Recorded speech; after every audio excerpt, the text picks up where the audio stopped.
Feira de Santana 713.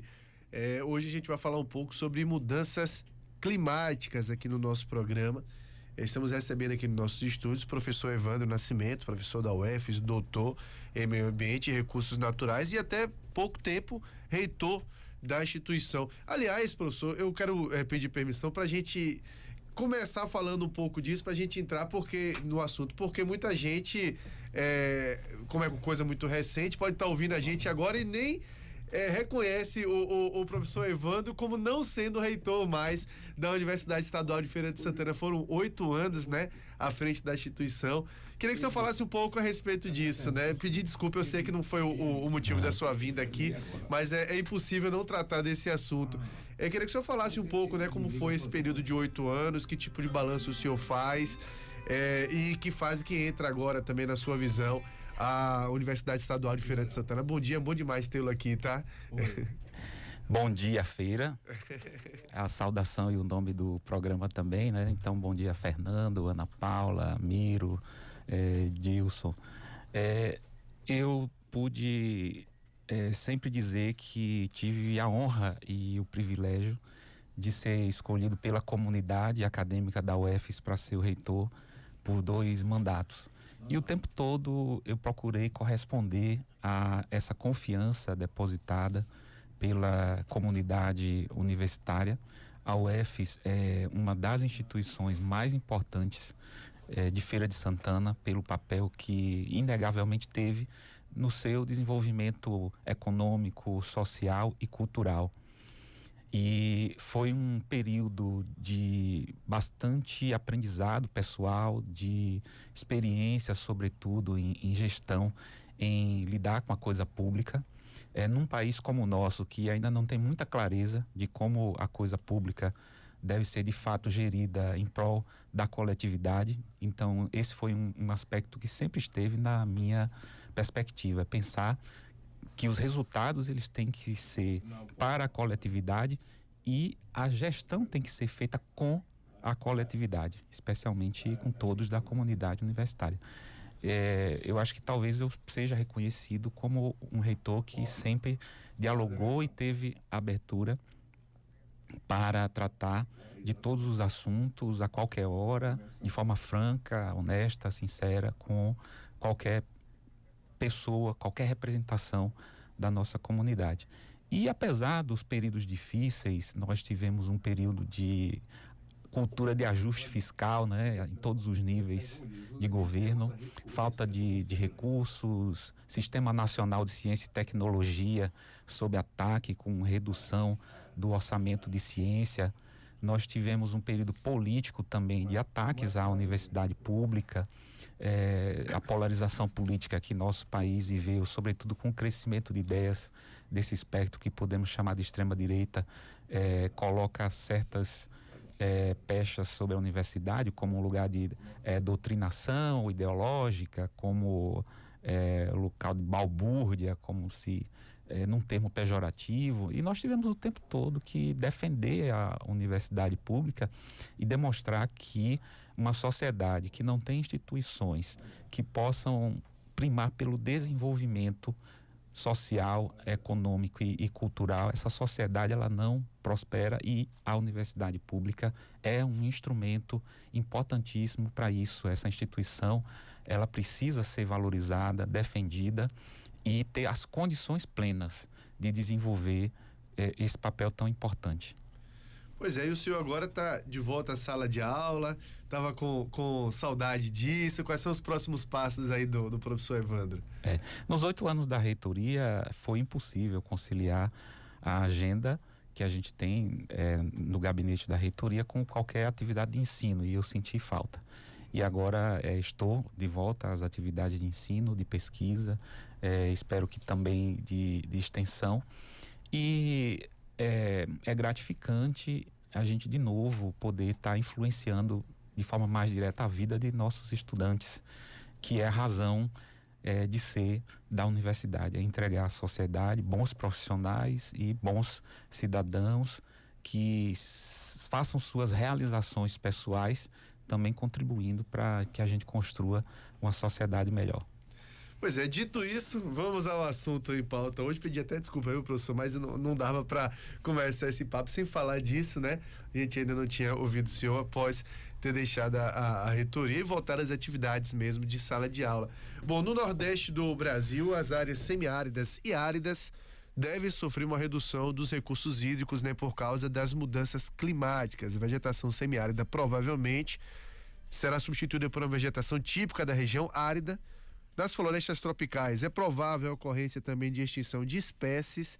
Outro aspecto que temos experimentado na prática é o calor. Inclusive, o Operador Nacional do Sistema Elétrico, a ONS, estima um aumento de 5,8% no consumo de energia em setembro por causa da onda de calor no país. Tudo isso relacionado também ao El Niño, né? Fenômeno climatológico que a gente passa nesse momento. Eu queria falar um pouquinho com o senhor a respeito disso, né? O senhor como especialista nessa área, para explicar um pouquinho na prática, na vida prática das pessoas, como que esses exemplos de fatores de mudança climatológica pode impactar e o quanto que o El Niño de fato é o culpado disso, porque a gente nota muito, né, em conversas entre, sobretudo, agropecuaristas, o pessoal fica bem preocupado. Ó, esse ano é o ano de El Niño, tem que se preparar bem. Por que o El Niño causa tanto impacto assim e que impactos que ele causa, professor? Muito bom falar sobre esse assunto com o senhor também. É um ótimo começo de entrevista, Fernando, porque eu já vejo que você foi beber na fonte da ciência. Pelo que você disse, provavelmente você está falando de um artigo científico que foi publicado tem talvez uns 10 dias. E são pesquisadores de Universidade do Nordeste, em parceria até com universidades estrangeiras e algumas do Sudeste. Muito importante esse artigo, mas eu vou fazer um parênteses para a gente deixar em suspenso esse resultado da pesquisa, porque a gente tem agora a oportunidade de tratar com a população, o cidadão comum, desse tema e contextualizar isso de uma forma científica, né? A gente precisa fazer divulgação científica. Os cientistas precisam fazer melhor a comunicação científica. Então, por que nós chegamos nesse momento que nós falamos de uma crise climática e mudanças climáticas extremas? Então, por volta de 1850, lá nos livros de história, a gente fala do início da Revolução Industrial. Se inventa a máquina a vapor, né? E com isso tem a possibilidade de industrializar, produzir em grande escala artefatos, produtos que antes eram produzidos de forma artesanal, manualmente. A máquina a vapor inicialmente funcionava a carvão. E quando você queima carvão, para a atmosfera. Depois, por volta de 1900, surge o petróleo. E a gente começa a poder usar o petróleo também em sistemas de produção industrial. Então, essa revolução industrial, que hoje chega por volta aí dos seus 170 anos, foi sempre usando esses combustíveis que nós chamamos de combustíveis fósseis. Então, foi muita fumaça de carvão, de petróleo jogada na atmosfera ao longo desses 170 anos aproximadamente. E esse gás carbônico, ele chega na atmosfera, ele forma uma camada, né, na nossa atmosfera e causa o que a gente chama de efeito estufa. O que é uma estufa? Quem tem jardim e tem estufa, ou quem planta produtos agrícolas em estufa, sabe que é um lugar que você tem um teto, uma proteção que passa a luz, mas uma parte da luz que passa para dentro dessa estufa, ela vai ficar presa ali e aumentar o calor, a temperatura da estufa. O que para plantas que são cultivadas na estufa é bom, num certo sentido. Porém, no nosso planeta, nós temos a radiação solar, uma parte dela penetra, né, passando pela camada de ozônio e depois por essa camada de gás carbônico, de CO2 que está na atmosfera, ela chega hoje na superfície do planeta e ela não consegue voltar para o espaço, que seria o caminho natural, porque tem um teto formado pelos gases de efeito estufa. Tem metano e gás carbônico, mas, em geral, se foca mais nos problemas causados pela emissão do gás carbônico. Então, foi isso que nos trouxe até hoje. A questão industrial, ela precisa ser revista, porque nós chegamos a esse ponto. E dizem que se não tomarmos as medidas para reduzir os gases de efeito estufa, sobretudo pela produção industrial, mas também desmatamento, toda vez que a gente derruba uma floresta e queima aquela floresta, toneladas de gás carbônico vão também para a atmosfera. Por isso é importante a gente reduzir o desmatamento. E aí o sistema de regulação da Terra, de sua temperatura, vem aumentando a temperatura média global gradualmente por conta desse processo todo, da existência do gás carbônico na atmosfera e da radiação solar, dos raios do sol não conseguirem voltar para o espaço e fica o calor preso na atmosfera. Então, a gente tem modelos matemáticos, projeções dos cientistas que para 2050 a gente pode ter cenários de aumento de 1,5 grau, de 2 graus ou de 3 graus na temperatura média.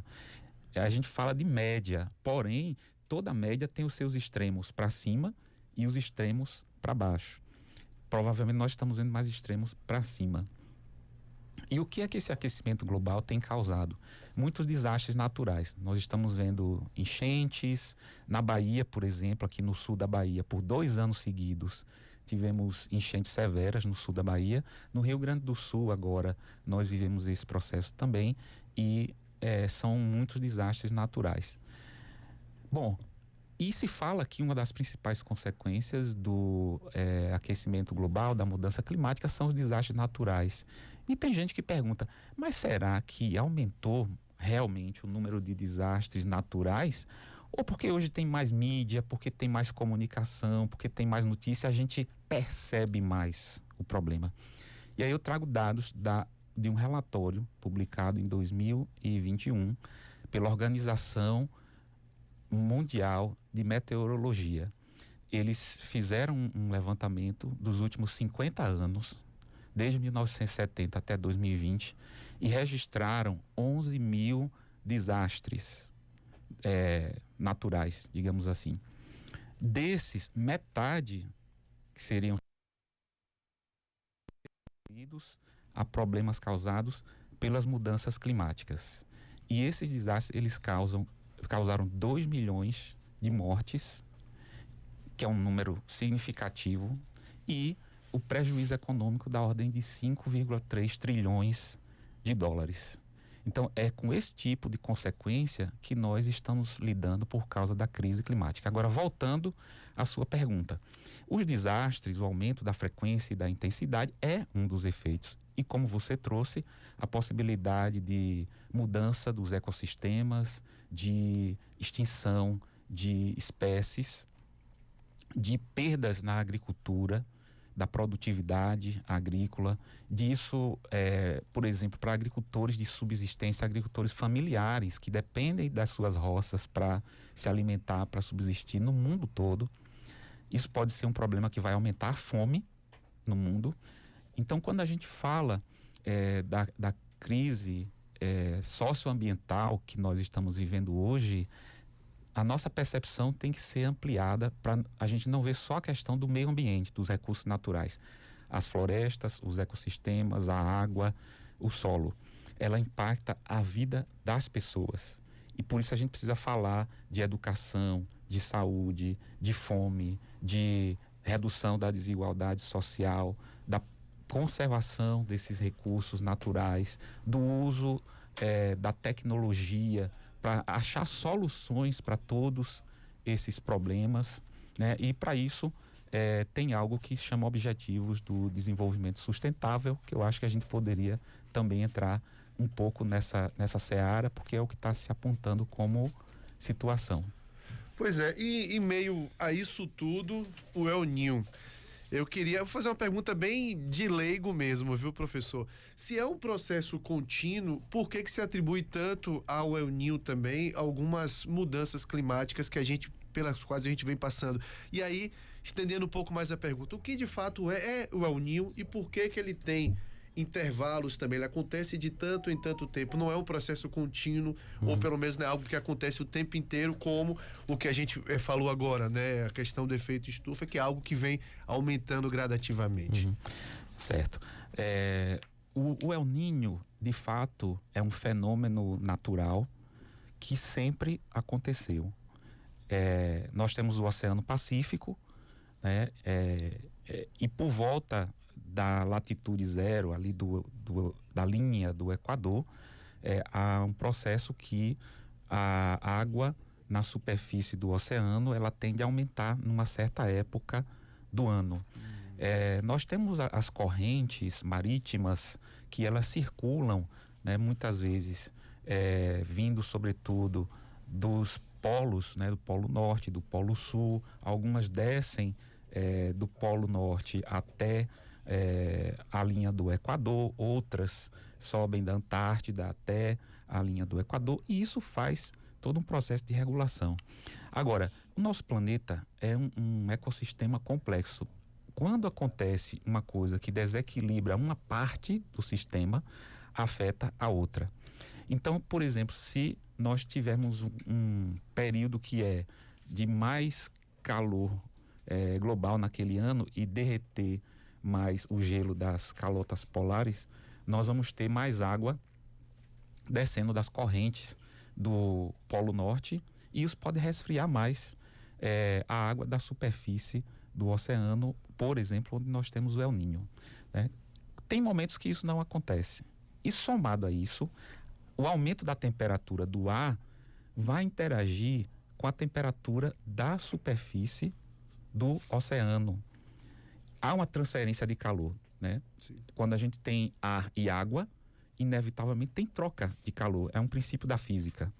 Então, se nós estivermos num ano que está mais aquecido, a própria temperatura do ar interagindo ali no Oceano Pacífico com a superfície do El Niño, ela tende a aquecer a água superficial mais do que seria o normal, né?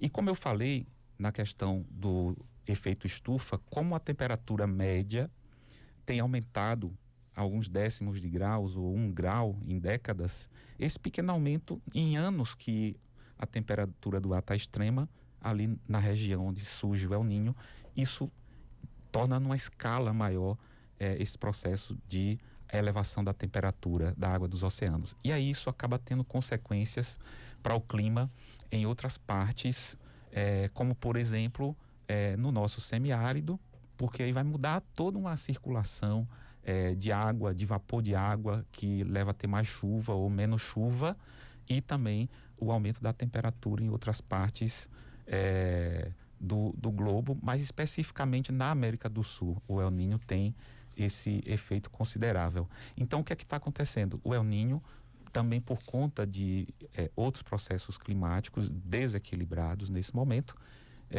será, pela previsão dos cientistas, mais intenso esse ano. E aí tem esses efeitos cascata em outras questões, como por exemplo no nosso semiárido, nós podemos realmente viver um ano com menos chuvas e mais calor, e na agricultura nós termos mais dificuldade de ter os processos produtivos com tranquilidade. E a onda de calor, que é o que se estima que vai ser um fenômeno que vamos ter que lidar para os próximos meses. Já estamos com os alertas essa semana. Ontem mesmo, um calor danado. Infelizmente, com a tecnologia, né, com os satélites que nós temos hoje, com os computadores de alta performance, a previsão do clima já é muito precisa hoje, bem mais do que há um tempo atrás, e essas previsões elas são confiáveis e servem de alerta, e as pessoas têm que procurar as medidas em cada área da nossa vida, né? Seja na agricultura, seja ter mais atenção à saúde de idosos, de crianças que se desidratam mais fácil nesses períodos, a gente observar os reservatórios de água para não cairmos num racionamento de água nas cidades. Então, ter essa informação de que há uma previsão desses problemas é importante, porque precisamos nos antecipar a algumas consequências.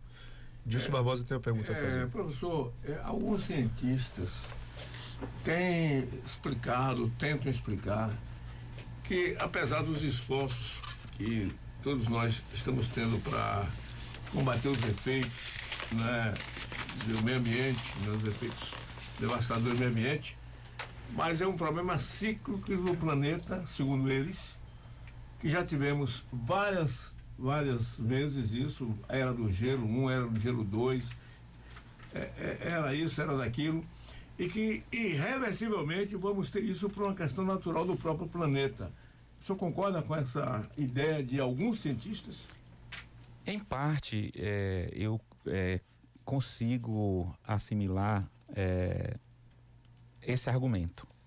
E qual é a parte do argumento? É de que os ciclos existem. Eles sempre aconteceram por milhões de anos. Mas nunca aconteceram com 2 séculos de atividades tão predatórias da espécie humana. Esse é o fator que a gente precisa pegar uma lupa de aumento, botar nesse cenário, nessa paisagem e analisar e escrutinar. Os ciclos já existem, mas será que a atividade humana não está exacerbando as discrepâncias que a gente tem nesses momentos cíclicos?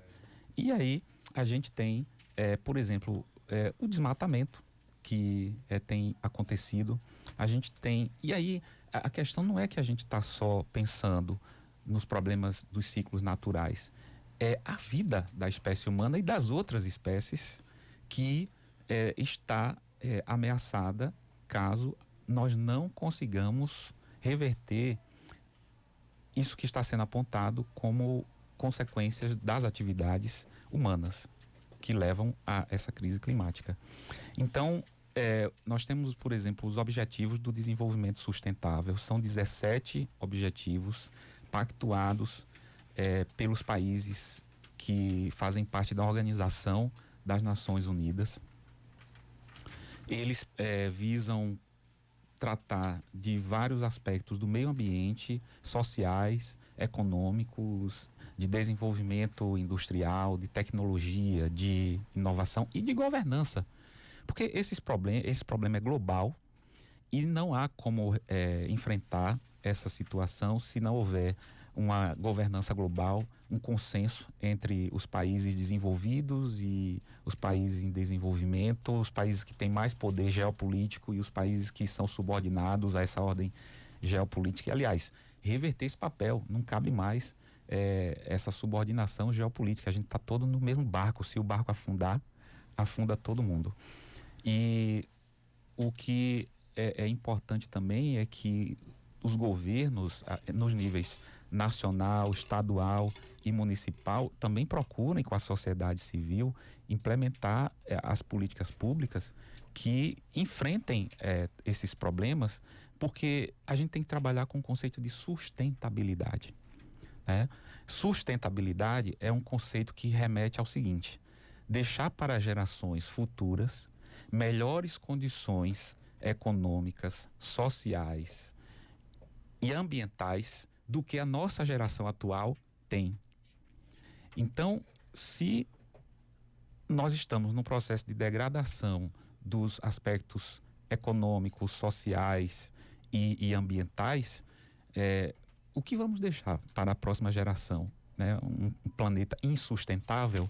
Então, essa questão de buscar reverter os problemas ambientais, sociais e econômicos pensando na sustentabilidade. É que a geração 1, 2, 3, né, 25, 50, 75, 100 anos, a quarta, a quinta geração, elas possam ainda ter condições de vida no planeta. Eu acho que é isso que está no horizonte. Pois é, e o Brasil, em relação a isso tudo, como é que o senhor nota, professor, o nosso país em relação a ações mesmo? A gente vai sediar em 2025, né, o COP, em Belém, e, claro, a gente tem muita discussão em pauta em relação a justamente essa sustentabilidade da biodiversidade, né? Onde que o Brasil se encaixa nisso aí, tanto a nível de importância pelo tamanho do país que temos, como a nível de ações mesmo? O que é que o Brasil tem feito por isso, na opinião do senhor? Certo. Pensando na mitigação das causas da crise climática, das mudanças climáticas, a principal meta, inclusive da ONU, é a redução dos gases do efeito estufa, por exemplo, pela adoção de energia limpa, uma matriz energética que não dependa de carvão e petróleo. Nisso, o Brasil é um exemplo, porque já desde 15 anos atrás, nós investimos muito em energia eólica. Agora tem uma onda de investimento em usinas de larga escala de energia solar.